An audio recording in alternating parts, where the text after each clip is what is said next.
আমার সন্তান হয় না, আর তার জন্য রোজ শাশুড়ির অপমান সহ্য করতে হয়। একদিন সন্তানের জন্য শ্বশুর আব্বা একটি পুরাতন নীরব বাড়িতে নিয়ে আমার সাথে যা করলো তা শুনলে তোমারা থমকে যাবে। তাহলে আসল ঘটনাটি শুরু করি। খাবার টেবিলে সদ্য বিবাহিত দেবর আর তার বউকে যখন খাবার বেড়ে দিব, ঠিক তখনই শাশুড়ি মা প্রায় তেড়ে আসলেন। করছোটা কি? নতুন বিয়া করা পোলা আমার, বিয়ার দিনই তোমার সব কইরা খাওয়ানোর কাম নাই? নিজের মতো আমার ছোট পোলার বুটারে ও বাজা বানাইবা নাকি? শখ আহ্লাদ অন্য জায়গায় গিয়া দেখাও। নতুন বউ আমার দিকে ফ্যালফ্যাল করে তাকিয়ে থাকল। আমি হাসি হাসি মুখ করে রান্নাঘরে চলে আসলাম। অপমানে কষ্টে এখন আর চোখের কোণায় জল আসে না। কেমন জানি পাথরের মতো লাগে সবকিছু। ঠিক একটু আগে ঘর ভর্তি মানুষের সামনে যে এত বড় একটা ব্যাপার ঘটে গেল, এটা মনে হয় শুধু আমার কাছেই বড় লেগেছে। সবাই ও ঘরে দিব্যি হাসছে, কারোর কিছু যায় আসেইনি। 6 বছর আগে এই বাড়িতে আমি বউ হয়ে আসি, সবার কত উল্লাস, আনন্দ। বাড়ির বড় ছেলের বউ আমি। শাশুড়ি মা আমায় মাটিতে রাখেন না পিঁপড়ে খাবে, মাথায় রাখেন না উকুনে খাবে। এরকম আদরে পেয়ে আমি এ বাড়িতে বউ হয়ে আসি। সেদিন রাতে আমার স্বামী রনি সাহেব আমাকে খুব স্পষ্ট ভাষায় বলে দিলেন, দেখো, এ বাসায় কখনো মায়ের অনুমতি ব্যতীত একটা কাজ করার চেষ্টাও করবে না। মা যা বলবে সেটাই মেনে নিবে, কোনো জিজ্ঞাসা করা যাবে না। শুধু এটুকুই চাও তোমার কাছে। বাপ মা মরা মেয়ে আমি, এত আদর স্নেহ যে শাশুড়ি করেন উনার কথা উনি না চাইলেও আমি শুনব। একজন মা পেয়েছি, এটাই আমার অনেক বড় পাওয়া। প্রথম প্রথম সবকিছুই বেশ ভালো লাগছিল। বছর তিনেক পর যখন সবাই বারবার বলছিলেন সন্তান নেবার কথা, তখন আমরা দুজনেই বেশ চেষ্টা করছিলাম সন্তান নেয়ার। কোনোভাবেই আমি সন্তান হচ্ছিল না। শুরুর দিকে সবাই বেশ সান্ত্বনা দিলেও শাশুড়ি মা একটু একটু করে রোজ কথা শোনাতে লাগলেন। আমার স্বামী সবকিছুই দেখতেন, কোনো দিন ও এসব নিয়ে একটু শব্দ অবধি করেননি। ডাক্তার দেখানো, পরীক্ষা নিরীক্ষা করানো, কিছুই বাদ দিলাম না। আমার সকল রিপোর্ট নরমাল আসলো, কোনো সমস্যা নেই। কিন্তু কোনোভাবেই আমার স্বামী কোনো টেস্ট করাতে রাজি হলেন না। এক রাতে শাশুড়ি মা খাবার টেবিলে খুব দুঃখ করে বলেই বসলেন, যেই মেয়ের কম বয়সে মা বাপ মইরা গেছে, সেই মেয়ে আর আমার বংশে বাত্তি জ্বালাইব কি? কুফা এক মাইয়া। রাগে কষ্টে সামলাতে না পেরে সে রাতে বলে বসেছিলাম, আপনার ছেলেকেও টেস্ট করাতে বলেন আম্মা। আমার তো সবই ঠিক আছে, ওর ও তো কোনো সমস্যা থাকতে পারে। সে রাতে আমার বলতে হয়তো দেরি হয়েছিল, কিন্তু টেবিল ভর্তি সকলের সামনে রনির চড় মারতে দেরি হয়নি। ধীরে ধীরে রনির সাথে আমার একটা দূরত্ব সৃষ্টি হয়। সকলের রান্না করা, বাড়ির সমস্ত কিছু করে রাখা, শাশুড়ি মায়ের গালি খাওয়া, নন্দের কথা শোনা, দেবরের অনর্থক চেঁচানো, রাত শেষে রনির ইচ্ছে পূরণ। ঘরভর্তি এত মানুষের বাড়িতে আমি কোণঠাসা হয়ে পড়ে থাকলাম। আমিও যে একজন মানুষ, এই ব্যাপারটাই যেন হারিয়ে গেল। বিয়ের সকল আনুষ্ঠানিকতা শেষ হওয়ার পর একদিন রনি আমাকে বলল, তোমার সাথে কথা ছিল রুবিনা। বলো না। আমি তোমার কথা শোনার জন্য কত আগ্রহ নিয়ে থাকি, জানো তুমি। বলে ওকে যেই তার কাছে গেলাম, অমনি আমাকে ঝামটা মেরে সরিয়ে বলল, জানি না কিভাবে নিবে, কিংবা কোথায় যেয়ে উঠবে। আসলে আমি তোমার সাথে আর সংসার করতে চাচ্ছি না। আগামী মাসে আমি বিয়ে করব। নিজের কানকে কোনোভাবে বিশ্বাস করাতে পারছিলাম না। অসহায়ের মতো ওর দিকে তাকিয়ে শুধু বললাম, সত্যি আমায় ছেড়ে দিতে পারবে তুমি? কোনো কথা না বলে রুম থেকে বের হতে হতে বলল, সব গুছিয়ে রেখো, কাল তোমার মামার বাসায় তোমাকে দিয়ে আসব। শাশুড়ি মায়ের পায়ের কাছে পড়ে ডুকরে কান্না করতে করতে বললাম, আম্মা বলেন না আপনার ছেলেকে আমায় না ছাড়তে। ও আম্মা, আমি কেমনে থাকবো ওরে ছাড়া? দেখো, তোমার কান্দন বাড়ির বাইরে গিয়া কাইন্দ। আমার পোলার এর দিনে সুমতি হইছে। তোমারে খাওয়াইয়া আর কত খাওন নষ্ট করুম আমরা? ঢঙের কান্দন এনে কাইন্দা লাভ নাই। শাশুড়ি মায়ের পায়ে পড়ে কান্না করতে লাগলাম।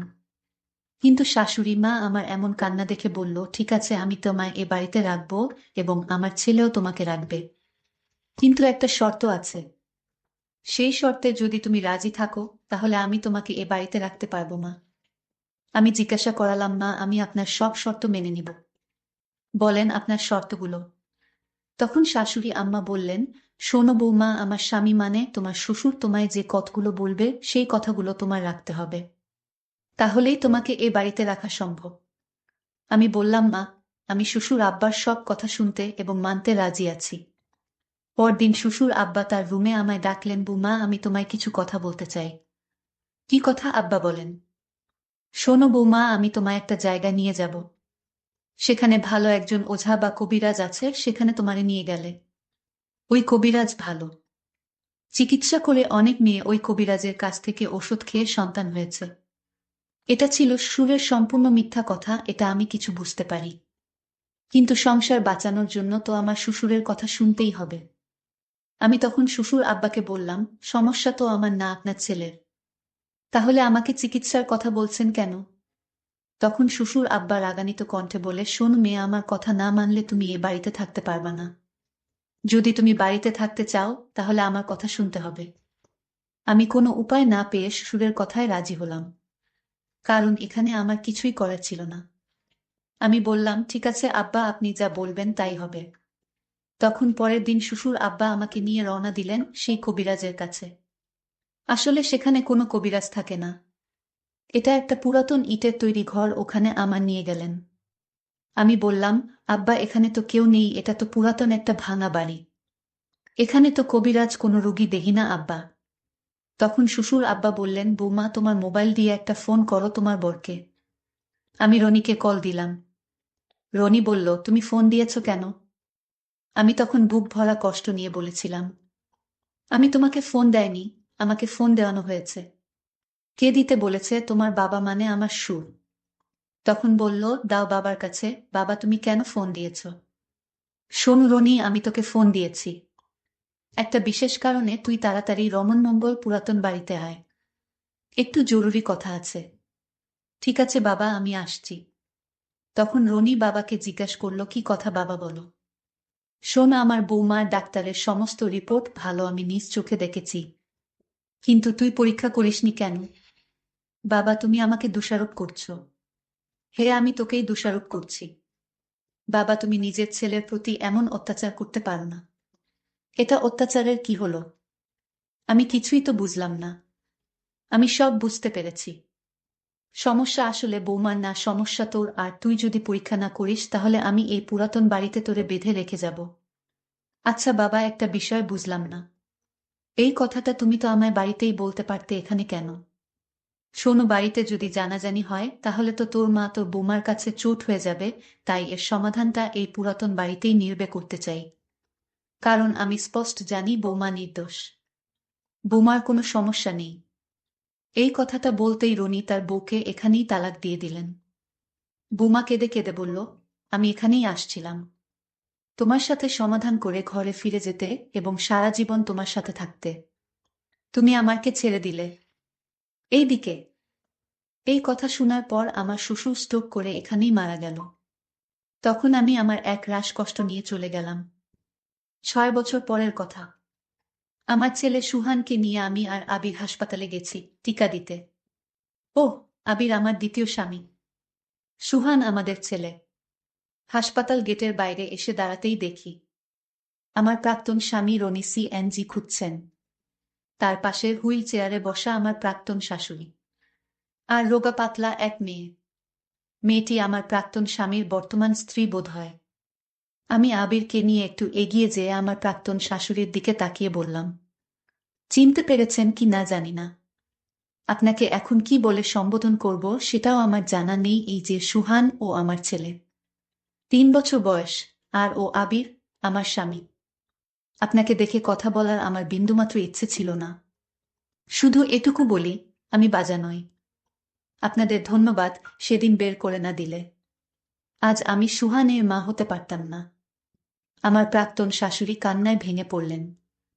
আমার হাত ধরে বললেন, মাফ কইরা দেও মা আমারে। তোমারে ঘর থেকে বের করতে চাইনি আমি। তোমার শ্বশুরকে দিয়ে আমি তোমারে ঘরে ফিরিয়ে আনতে চেয়েছিলাম। কিন্তু আমার অবাধ্য সন্তান তোমাকে ছেড়ে দেওয়ার পর আমার এখন এই অবস্থা মা। আমার পোলার ঘরে এখনো কোনো সন্তান হয় নাই। তোমারে আমি ভুল বুঝছিলাম মা। হাত ছাড়িয়ে নিয়ে ওনাকে বললাম, কিছু ভুলের মাফ হয় না। ভালো থাকবেন আপনারা। আমার প্রাক্তন স্বামীর বর্তমান স্ত্রী মেয়েটার দিকে তাকিয়ে আমার বেশ মায়া লাগলো। দর্শকদের উদ্দেশ্য করে একটি কথা বলতে চাই, সন্তান দেওয়ার মালিক আল্লাহ, এখানে মানুষের কোনো হাত নেই। তবে আপনারা শুধু বউয়ের উপরে দোষ চাপাবেন না, কারণ এই গল্পে আপনারা বুঝতে পারলেন সমস্যাটা বউয়ের ছিল না, ছিল তার স্বামীর। আপনারা না বুঝে কখনো নিজের স্ত্রীকে ভুল বুঝবেন না। আজকের ঘটনাটি কেমন লাগলো তা কমেন্ট করে অবশ্যই জানাবেন। ভালো থাকবেন, ধন্যবাদ।